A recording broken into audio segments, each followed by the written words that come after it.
XUV ಕಾರಿನಲ್ಲಿ ಗೋವುಗಳ ಕದ್ದು ಸಾಗಾಟ ಶಂಕೆ ಆರೋಪ. ಕಾರನ್ನ ಚೇಸ್ ಮಾಡೋಕೆ ಯತ್ನಿಸಿದ್ದಾರೆ ಹಿಂದೂ ಕಾರ್ಯಕರ್ತರು. ಕಾರಿನ ಮೇಲೆ ಗಾಜಿನ ಬಾಟಲ್ ತೂರಿದ್ದಾರೆ ಹಿಂದೂ ಕಾರ್ಯಕರ್ತರು. ಚಿಕ್ಕಮಗಳೂರು ಜಿಲ್ಲೆ ಕೊಪ್ಪ ಪಟ್ಟಣದಲ್ಲಿ ನಡೆದಿರುವಂತಹ ಘಟನೆ ಇದು.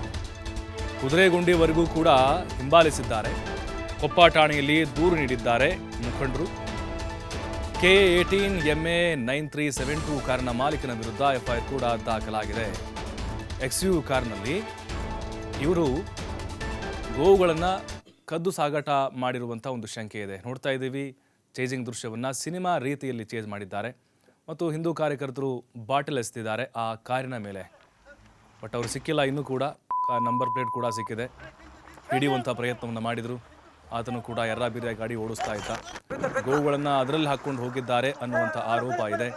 ಸದ್ಯಕ್ಕೆ ಎಫ್ಐಆರ್ ಆಗಿದೆ. ಪೊಲೀಸರು ಕೂಡ ಆ ನಂಬರ್ ಪ್ಲೇಟ್ ಆಧರಿಸಿ ಮಾಲೀಕನ ವಿರುದ್ಧವೂ ಕೂಡ ಎಫ್ಐಆರ್ ಅನ್ನು ದಾಖಲು ಮಾಡಿದ್ದಾರೆ.